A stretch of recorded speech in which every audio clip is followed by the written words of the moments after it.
Hey Loconome, so basically I just finished watching Brennan's video about his Xbox Live account getting hacked, and I now have a question. This is aimed at Brandon himself. Uh, I obviously, well, like most people, have a Windows Live account, and it's associated to many other things, which I kind of know that it shouldn't be, but then, like you explained in the video, there's so many reasons for you to do it, because the credit cards and so much other stuff, and I have lots of other Windows Live IDs.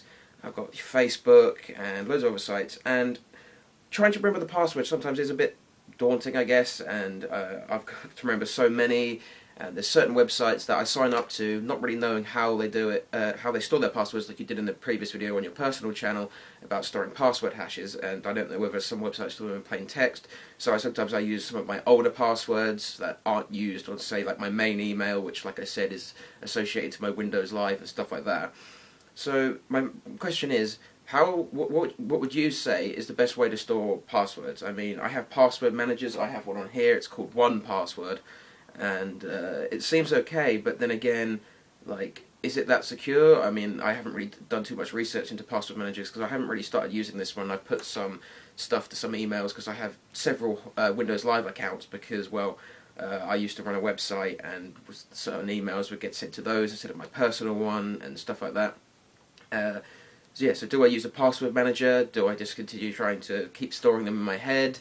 Well, I've got kind of a small password scheme, but I didn't want to make like it all my password completely based on a password scheme because I know obviously then if someone then gets the original part of the password and then you've got that last bit on the end which I've made somehow associated with the website that it's linked to, and then I have a specific number for each website linked at the end, and then so if someone somehow did guess that, it would be pretty hard for it to be guessed, but if they did, then eventually after some work they would probably work out all the passwords for the rest of the sites, which I know isn't great, but then again, I'd rather not try and remember like stupid passwords like 15#*36ABC B* and then have a different one kind of like that complexity for every single site. I'm fairly sure I wouldn't even remember like two of them.